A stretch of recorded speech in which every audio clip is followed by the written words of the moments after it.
Hello दोस्तों, मैं जगदीश कुमार। हमारे YouTube चैनल में आपका स्वागत है। अपना टॉपिक चल रहा था स्वर। स्वरों के अंदर हमने पढ़ा था कि स्वर कितने होते हैं, कौन कौन से होते हैं, कौन सा स्वर किस स्वर से मिलकर बना है, किस स्वर से मिलकर बना है, कौन सा स्वर किस स्वर से मिला है, कौन से मूल स्वर हैं, कौन से स्वर कौन से दो स्वरों से मिलकर बना है, इसके बारे में अपनी चर्चा की। उसके बाद में अपनी चर्चा की थी मात्राओं के बारे में कि कौन से स्वर की कौन सी मात्रा होती है, कौन से स्वर की मात्रा नहीं होती है। इसके बारे में अपने कल चर्चा की थी। तो आगे इसी कड़ी में अब अपने पढ़ेंगे कि कौन किन स्तरों पर स्वरों को बोला जाता है। जीवा के आधार पर बोला जाता है, मुख आकृति के आधार पर बोला जाता है, होठों के आधार पर बोला जाता है। ठीक है, इनके आधार पर किस प्रकार स्वरों को बोला जाता है या कहा जाता है, इसके बारे में अपने आज चर्चा करेंगे। और स्वर जो है, स्वरों की ही क्या होती है, ध्वनि होती है, और उस ध्वनि को ही अपने क्या करते हैं, स्वर कहते हैं। और इसके बारे में आज अपने विस्तार से चर्चा करेंगे और थोड़ा सा शॉर्टकट में अपने उसका जो पीछे अपनों ने किया है आपके लिए थोड़ा सा उसका रिवीजन करेंगे, जिससे क्या है कि आज का जो टॉपिक करवाऊं मैं उसमें हम उस टॉपिक तक पहुंच सके। अगर आज मैं सीधा करवाऊंगा तो पिछला शायद कई बच्चों ने तो पढ़ा ही नहीं होगा, तो उसका थोड़ा सा रिवीजन करवा के और फिर उस टॉपिक पर मैं आऊंगा। तो आज का टॉपिक अपने शुरुआत करते हैं। आज का टॉपिक है स्वर, और स्वरों के बारे में अपने चर्चा कर रहे थे। इसके बारे में चर्चा कर रहे थे, स्वरों के बारे में। तो अभी तक अपने उन्होंने पढ़ा है कि स्वर स्वर कितने होते हैं, 11। उसके बाद में अगर मूल स्वर माना जाए, मूल स्वर, तो मूल स्वर कौन कौन से होते हैं? मूल स्वर होते हैं ए, ई, उ और री, ये स्वर होते हैं। उसी प्रकार अगर दीर्घ स्वर बताऊं, दीर्घ स्वरों के बारे में, दीर्घ स्वर, दीर्घ दीर्घ स्वर इनके बाद में जो बचे, कौन सा बचा देखो, आ, बड़ी ई, बड़ा ऊ,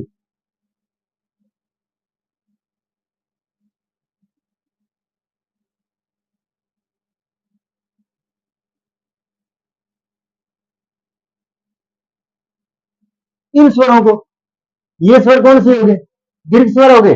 और देखो मूल स्वर कितने हुए, 4। ये कितने हुए, 1 2 3 4 5 6 7, और ये कितने हो गए, 7। अब इसी प्रकार अपन ने कल एक नया स्वर देखा था, ग्रहित स्वर। ग्रहित स्वर तो कौन सा था, अंग्रेजी वाला। इसके बारे में अपने पढ़ चुके हैं। ठीक है, अब अगर बात करें, अब अगर इसकी बात करें तो अपने यहां तक पढ़ चुके हैं। उसके बाद में पढ़ी थी मात्राएं। क्या पढ़ी थी, मात्राएं। तो मात्रा ए की नहीं होती है, ये अपन पढ़ा था, ए की कोई मात्रा नहीं होती है, मात्रा नहीं होती है। इन चीजों के बारे में अपने विस्तार से पढ़ चुके हैं, इन चीजों के बारे में विस्तार से पढ़ चुके हैं। तो देखो मैं आपके रिवीजन के तौर पे बता रहा हूं, स्वर कितने होते हैं, 11 होते हैं। मूल स्वर 4, पर री को नहीं माना जा रहा है, वैसे 3 है, पर उच्चारण के रूप में री को आज भी माना जा रहा है। दीर्घ स्वर कौन कौन से होते हैं, गरीब स्वर कौन से होते हैं, मात्रा किस स्वर की मात्रा नहीं होती है, ए स्वर की मात्रा नहीं होती है, इसके इनके बारे में अपना चर्चा कर चुके हैं। इनके बारे में मैं विस्तार से आपको बता चुका हूं, कौन से स्वर की कौन सी मात्रा होती है, इनके बारे में अपनी विस्तार से चर्चा कर चुके हैं। अब आपके भी दिमाग में होगा, आपके भी दिमाग में होगा, मैंने एक चीज बताई नहीं आप, अब बता रहा हूं, लुप्त स्वर। कौन सा स्वर? प्लुप्त स्वर। इसे क्या कहते हैं? ये इसके बारे में मैंने चर्चा नहीं की। कई बच्चों के दिमाग में होगा सर प्लुप्त स्वर के बारे में तो बताया ही नहीं।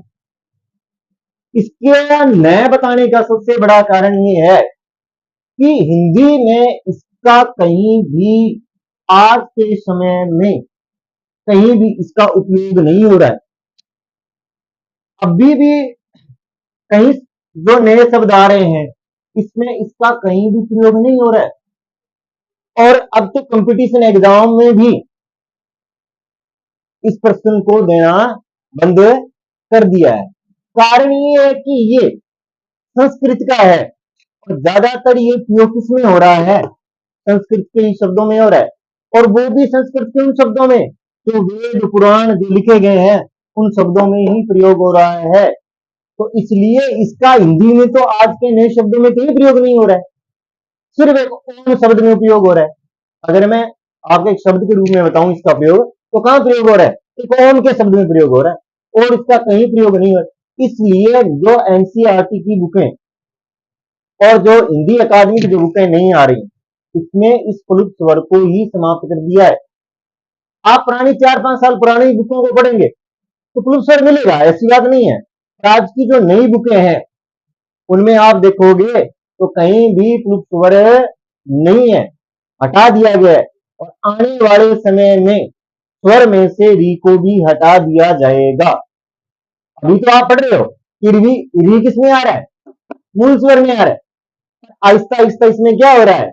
संशोधन हो रहा है और आने वाले समय में ये री व्यंजन में चला जाएगा और इसके मूल स्वर कितने बचेंगे? कि अब ये इसकी अब तक ये री चला जाता, ये री चला जाता, सिर्फ इसी कारण से नहीं जा रहा है क्योंकि इसका उच्चारण आज भी किसके रूप में किया जा रहा है? स्वर के रूप में किया जा रहा है।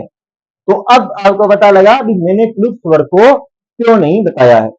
एक बात और, आप व्याकरण का अध्ययन करें, जरूर करें, पर एक चीज का विशेष ध्यान रखना, विशेषकर हिंदी में आप किसी चीज को विस्तारित पढ़ें पर उसका शोध पता होना चाहिए।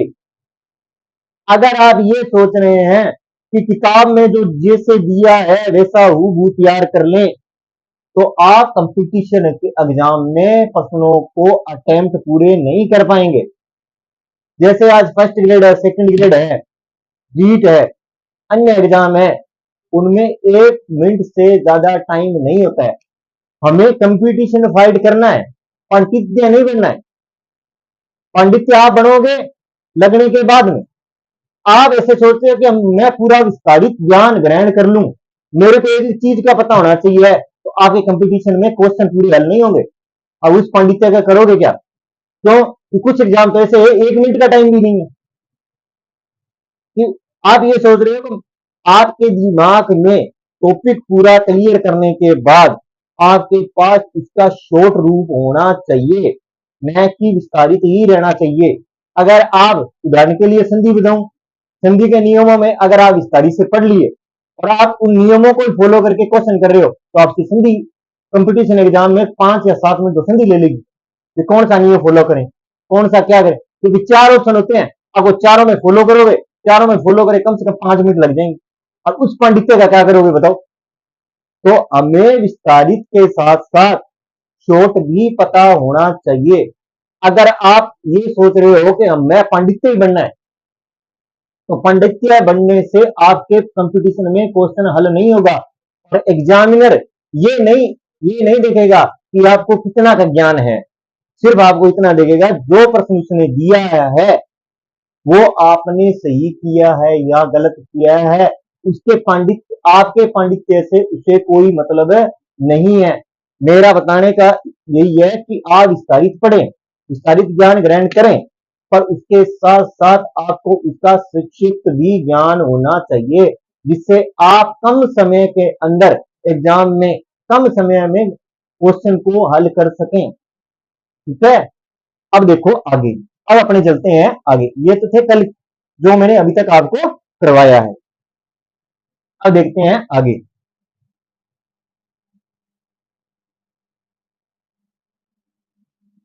अब अपन ये करेंगे आगे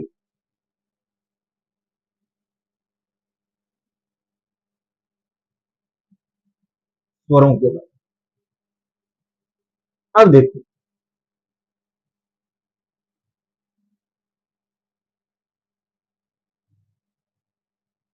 अब बात करते हैं।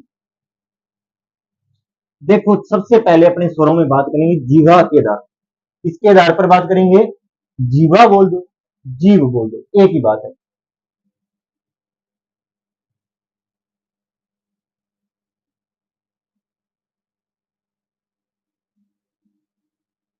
के आधार पर।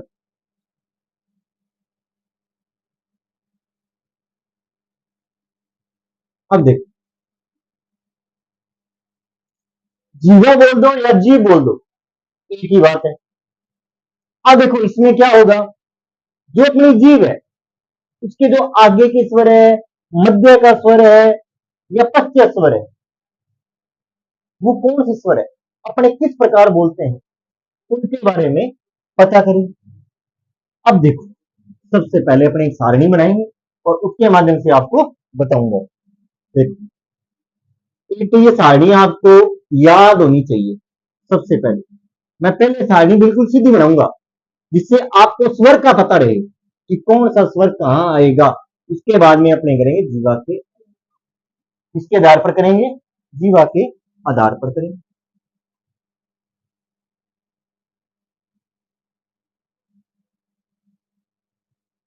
किसके आधार पर करेंगे? जीवा के आधार। सबसे पहले सारणी को इस प्रकार रखना है, यहां रखना है ई। ई, बात समझ में? ई, ई रखा या नहीं रखा? इसके बाद में है ए, ई।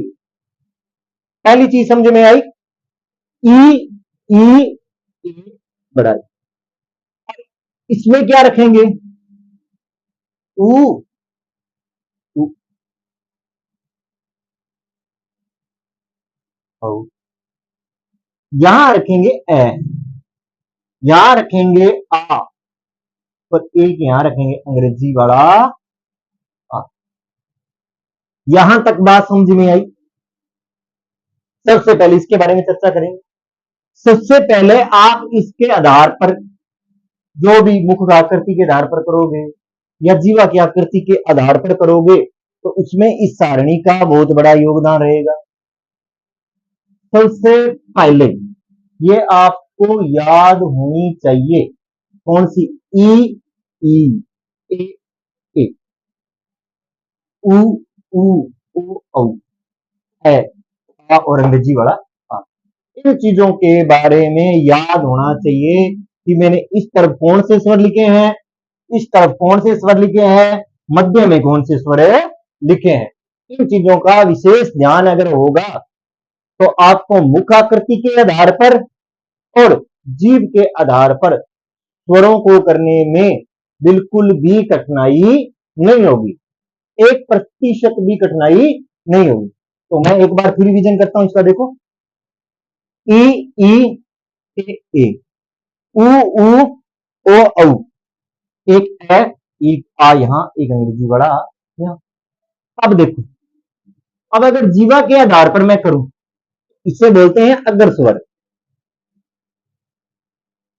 अग्र स्वर, कौन सा स्वर बोलूंगा? अग्र स्वर बोलूंगा। अब ये जो ए है, कौन सा? ये ए, ये ए है, इसको बोलूंगा मैं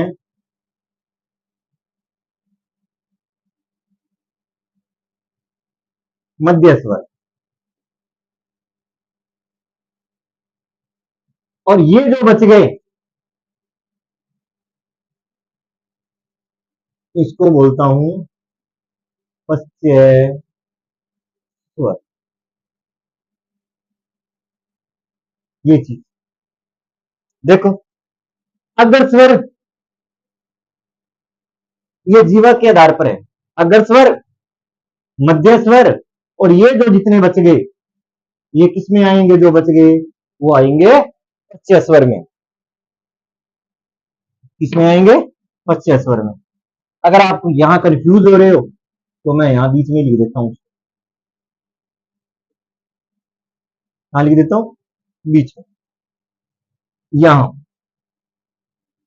मध्य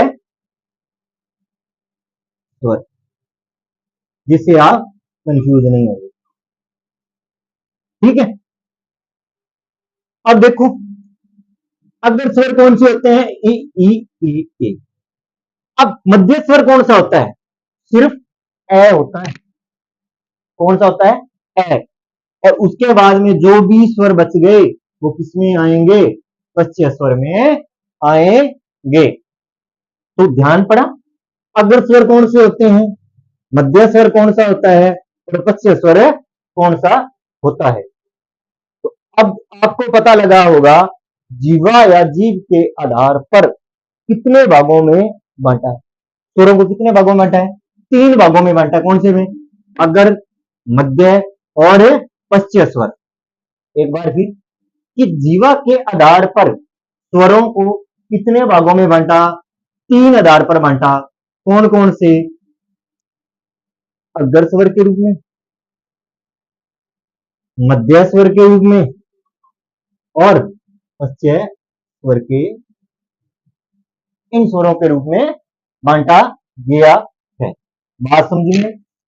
अब देखते हैं सबसे पहले अग्र स्वर के बारे में। किसके बारे में? अगर जिन स्वरों के उच्चारण में, जिन स्वरों के उच्चारण में जीवा का अग्र भाग काम करता है। कौन सा भाग? अग्र भाग, आगे का भाग, जिसमें क्या करता है? काम करता है। तो इसके बारे में मैं यहां लिखता हूं, अग्र स्वर के बारे में। जिन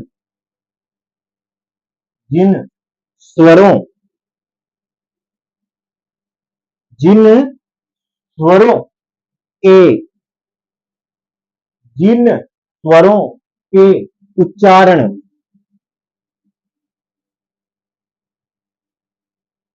जिन स्वरों के उच्चारण में,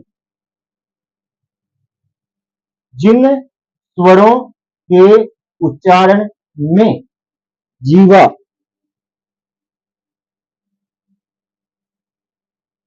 जिह्वा का, जीवा का अग्रभाग,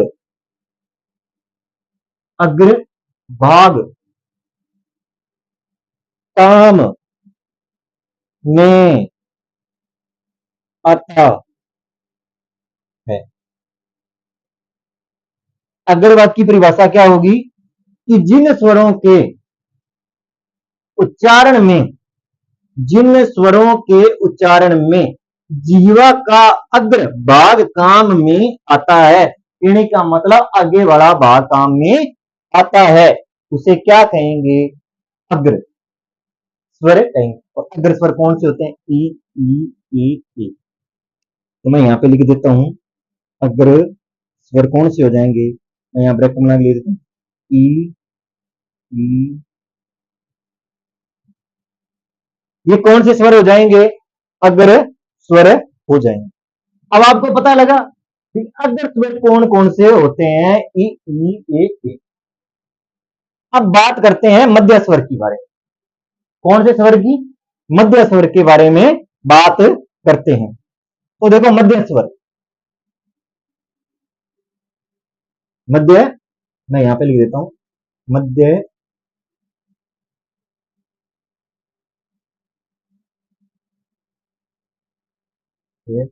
स्वर। किसके बारे में लिखेंगे? मध्य स्वर के बारे में। तो मध्य स्वर के बारे में अगर लिखें कि जिन स्वरों के उच्चारण में, उच्चारण मध्य भाग काम आई, उच्चारण में, देखो, कि जिन स्वरों, जिन स्वरों के जिन स्वरों के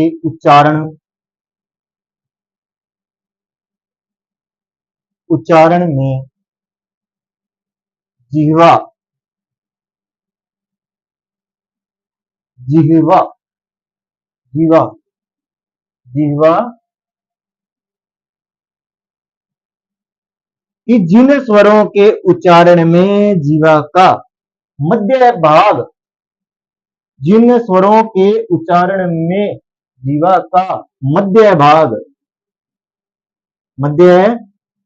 भाग काम में आता है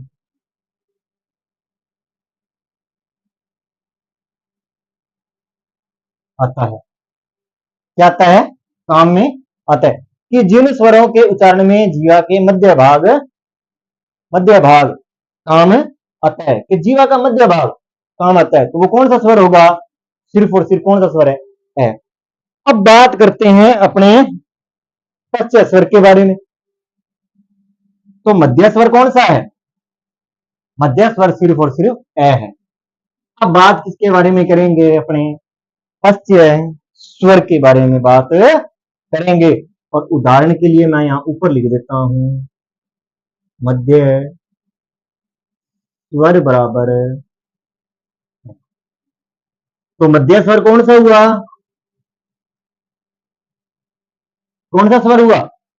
सिर्फ और सिर्फ ए अब बात करते हैं अपने किसके बारे में पश्च स्वर के बारे में बात करेंगे किसके बारे में बात करेंगे पश्च स्वर बाद के स्वर किनके बारे में बात करेंगे पश्च स्वर के बारे में बात करेंगे इसी की परिभाषा ये जिन स्वरों के उच्चारण में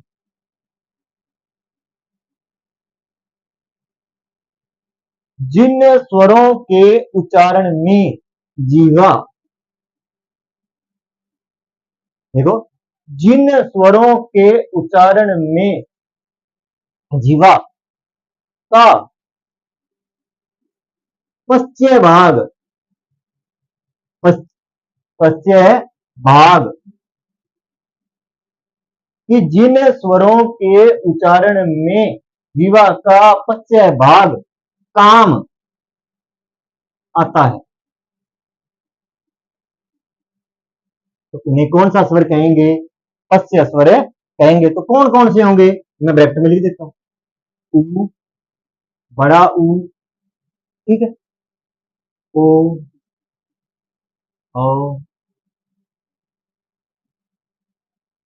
और आ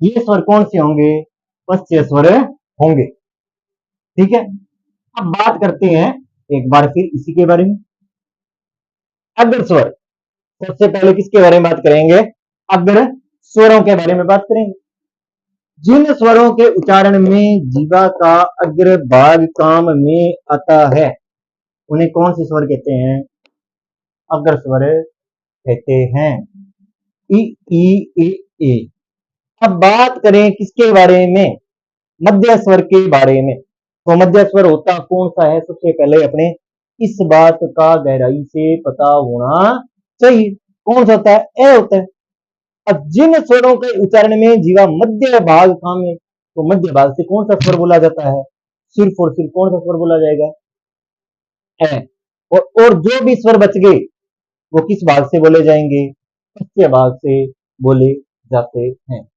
तो देखो इस सारणी से हमें क्या पता लगा कि जीवा के आधार पर जीवा के आधार पर स्वर कितने भागों में बंटे तीन अगर मध्य और पश्च भाग में बंट गए मान ली बात बंट गई अब इनको याद करना कैसे याद करें सबसे बड़ी समस्या तो यही है कि इनको याद कैसे रखा जाए कि अग्र स्वर कौन सी होंगे, मध्य कौन सा, पश्चिम कौन, इसके बारे में भी अपने हैं। तो एक बार मैं आपको 1 मिनट का समय देता हूँ, इसको थोड़ा उतार लो, अगर नहीं उतारा है तो एक बार इसका रिवीजन करके मैं इसको मिटो रहा हूं।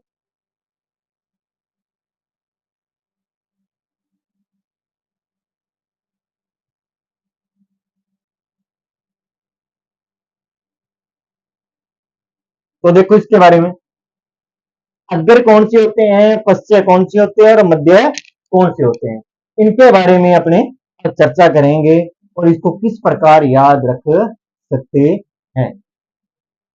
तो देखो आगे,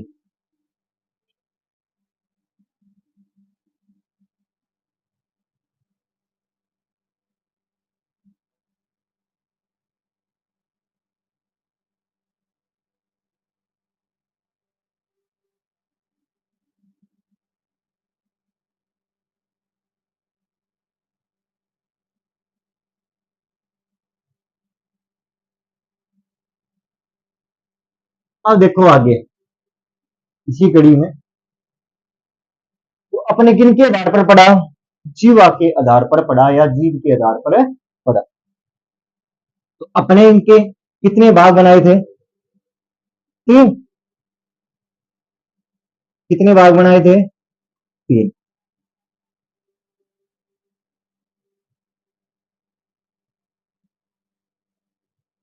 कितने भाग बनाए, 3।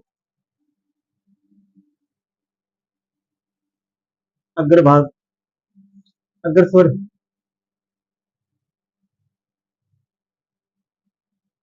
दूसरा मध्यस्वर और तीसरा पश्चेस्वर, बाद का।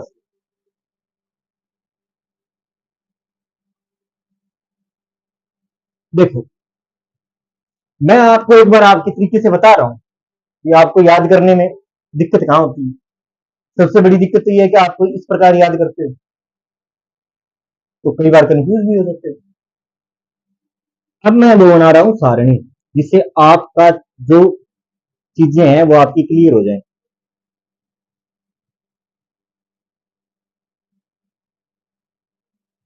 आपकी चीजें क्या हो जाएंगी, क्लियर हो जाएंगी।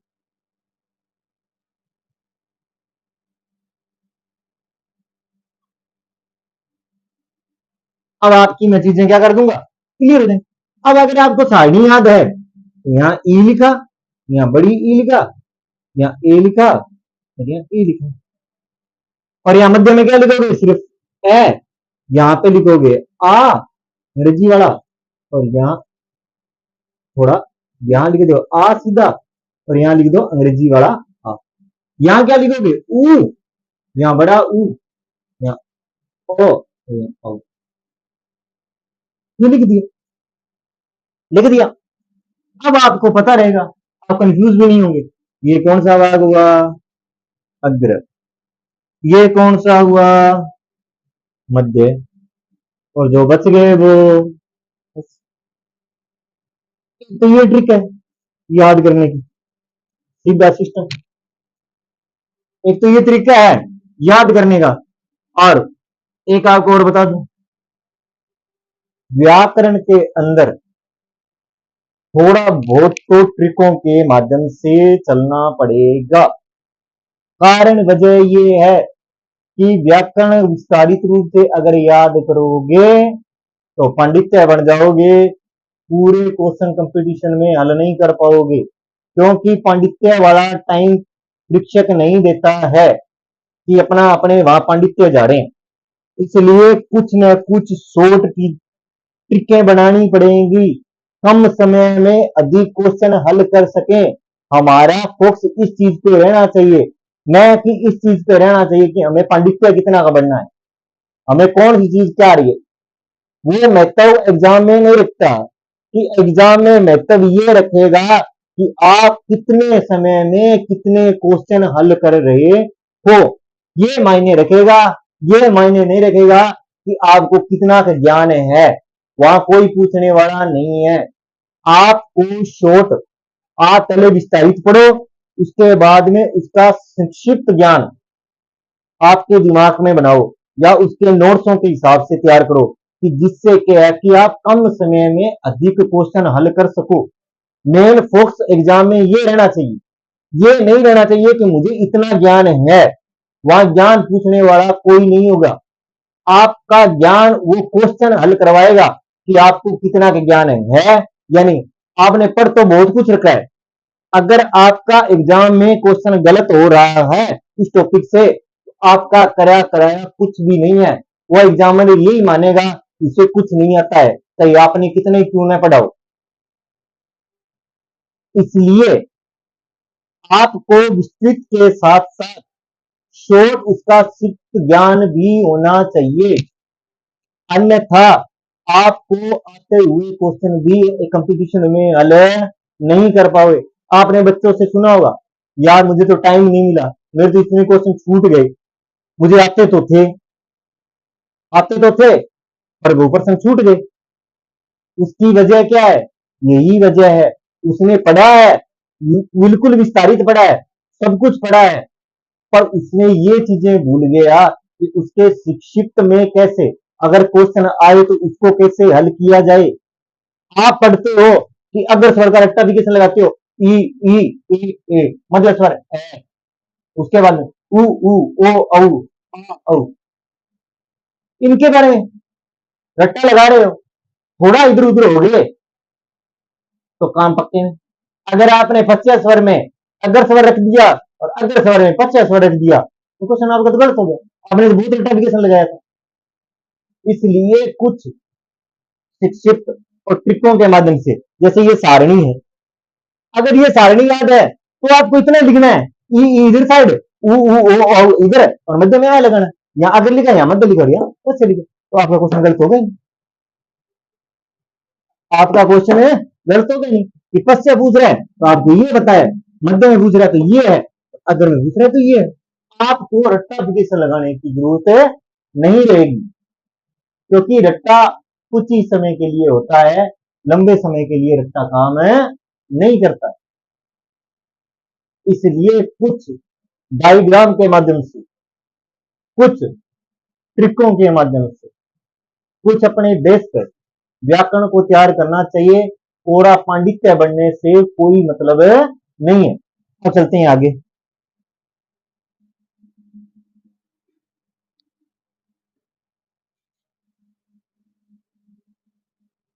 अब देखो एक और है, अगर फिर भी इसमें भी आप कंफ्यूज हो जाते हो, कई बार कंफ्यूज हो जाते हो, तो एक ट्रिक और देखते हैं इसके बारे में। कौन सी? कि नोट लगा के लिख रहा हूं मैं, ये ट्रिक के रूप में आपको यूज करनी है सिर्फ। देखो ये है ट्रिक पच्चय स्वर के बारे में, इसके बारे में पच्चय स्वर के, किसके बारे में है? पच्चय स्वर के बारे में ट्रिक है। तो देखो तीन की आकृति, कैसी आकृति? तीन की आकृति, की आकृति में सिर्फ एक को छोड़कर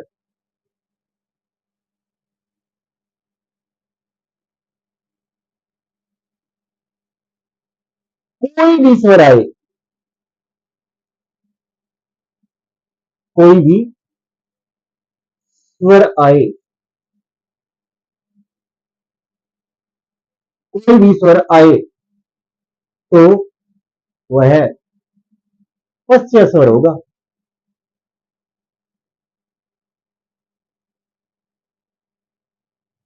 कौन सा स्वर होगा? पश्चय स्वर होगा। आए,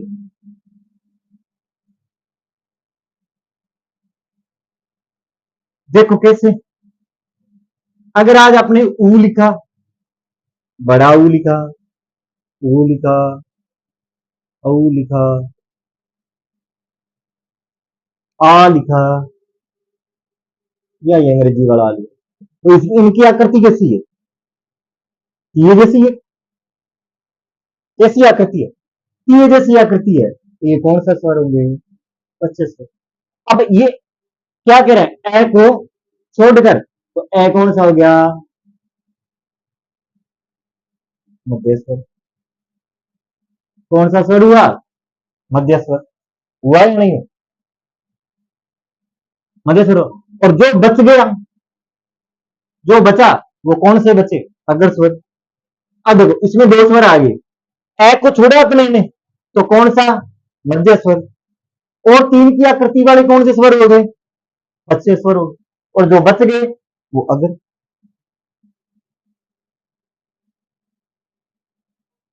ये देखिए, ये चीज आपको समझ में आई हो तो देखो, पश्च स्वर तीन की आकृति में ए को छोड़ दें तो कौन सा स्वर होगा?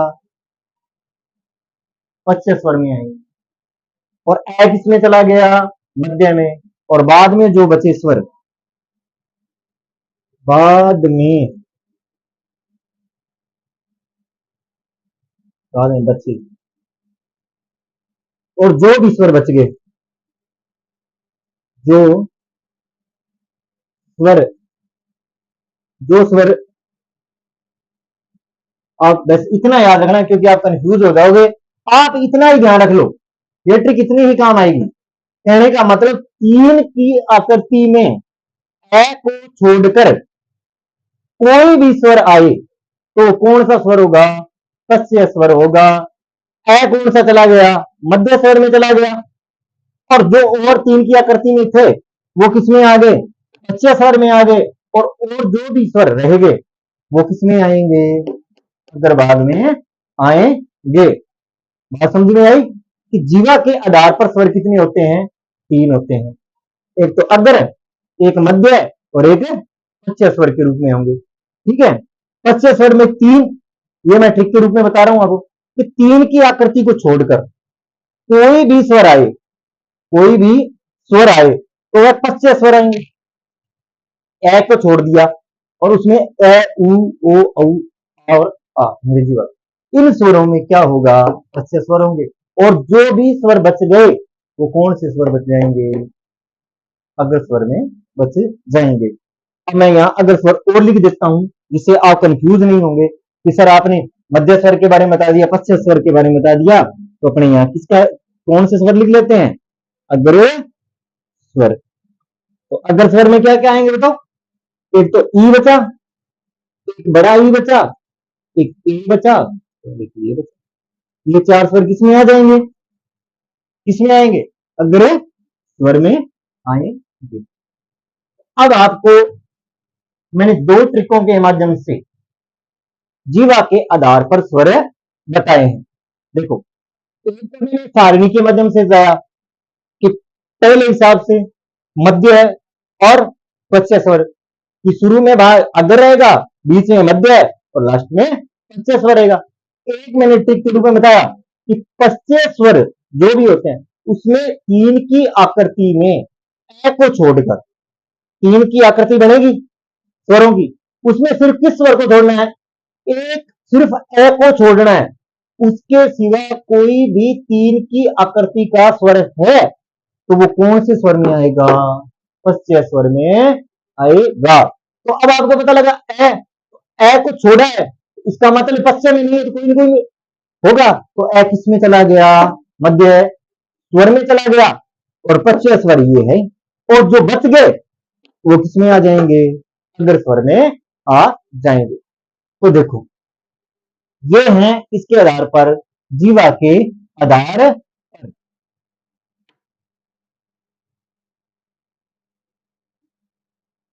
अब देखो इसमें आगे,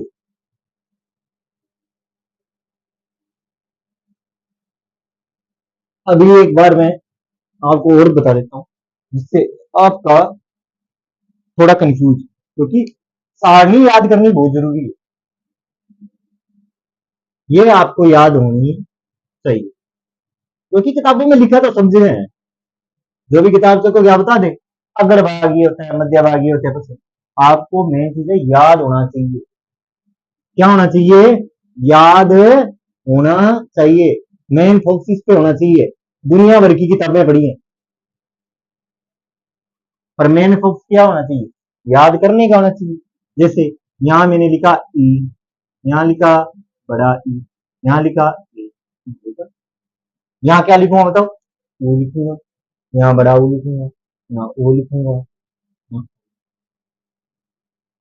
यहाँ क्या लिखूंगा, ए लिखूंगा, यहाँ आ लिखूंगा, यहाँ अंग्रेजी वाला लिखूंगा। बात समझ गए? अब देखो ये सारणी कितनी आसान होगी। अब इन स्वरों को क्या बोलेंगे, अग्र, इसको क्या बोलेंगे, मध्य, और इनको क्या बोलेंगे, पश्य स्वर। आप बताओ अब रटने की जरूरत कहां रहेगी।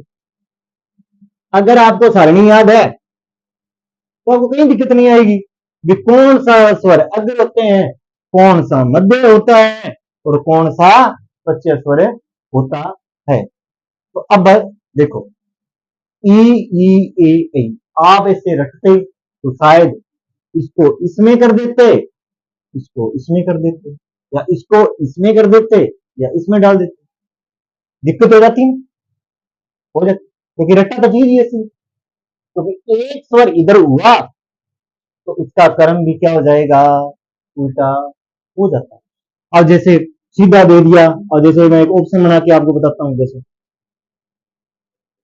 अगर स्वर नहीं है, वो पर्सन क्या दे रहा है अपने को, अगर स्वर नहीं है, तो उसने एक तो ये डाल दिया ई, बी में डाल दिया ए, सी में डाल दिया ऊ, और डी में डाल दिया उसने बड़ी, ये ऑप्शन दे दिया।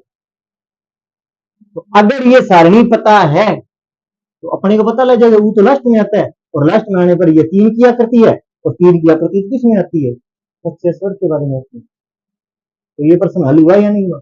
यहाँ पांडित्य है, यहाँ पांडित्य जानने की जरूरत कहां रही बताओ, और वहां एग्जाम में पांडित्य पूछेगा भी।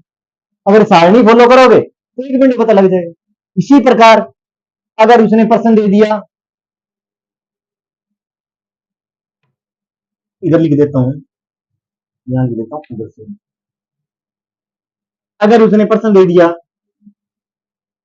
मध्य स्वर है, उसने ए में दे दिया ई, बी में दे दिया ऊ, सी में दे दिया ए, और डी में दे दिया आ, तो यहाँ पांडित्य जानने की जरूरत कहां पड़ी बताओ, मध्य स्वर कौन सा बच्चा है, अपना क्वेश्चन से। अगर सारणी है तो दे। इसी प्रकार अगर क्वेश्चन देखूं, पश्य स्वर है, कौन सा स्वर, उसने ऑप्शन में डाल दिया ई, बी में डाल दिया ए, सी में डाल दिया ए, और डी में डाल दिया आ। तो इसमें पांडित्य जानने की जरूरत कहां रही बताओ, ये पढ़ा है या नहीं है, हाँ तो ये पढ़ा आ, तो ये अपना क्वेश्चन क्या हो गया, हल हो गया। इस प्रकार क्वेश्चन पूछे जाएंगे इसमें से।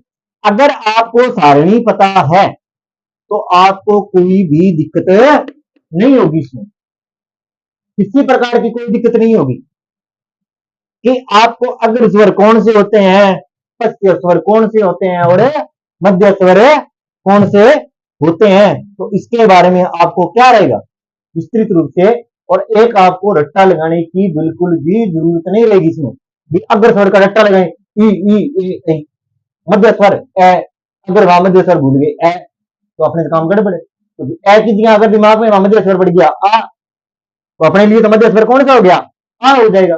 इसी प्रकार पश्य स्वर में उ उ ओ औ, ये हो गया, तो ये स्वर है। अगर आपको सारणी याद है तो आप में ऐसा कोई प्रश्न नहीं होगा जीवा के आधार पर, चाहे वो एग्जामिनर कुछ भी पूछ ले, अग्र स्वरों के बारे में पूछ ले, मध्य स्वर के बारे में पूछ ले, या पश्य स्वर के बारे में पूछ ले, तो आपका क्वेश्चन किसी भी प्रकार से गलत है नहीं होगा।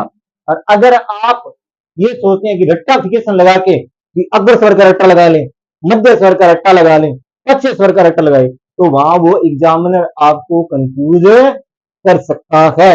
अगर आप इस सारणी के माध्यम से चलोगे तो आपको 1 मिनट का भी समय नहीं लगेगा क्वेश्चन करने में, और कई कई एग्जाम तो ऐसे भी होते हैं 1 मिनट का एक प्रश्न का समय भी नहीं होता है।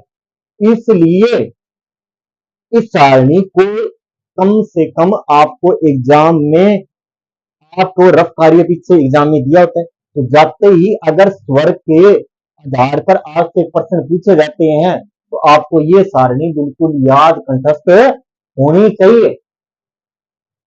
अगर ये सारणी आपको याद है तो आप जीवा के आधार पर भी क्वेश्चन सही कर पाओगे, और आगे मैं कराऊंगा मुक्त आकृति के आधार पर वो क्वेश्चन भी क्या नहीं होंगे, आपसे गलत नहीं होंगे।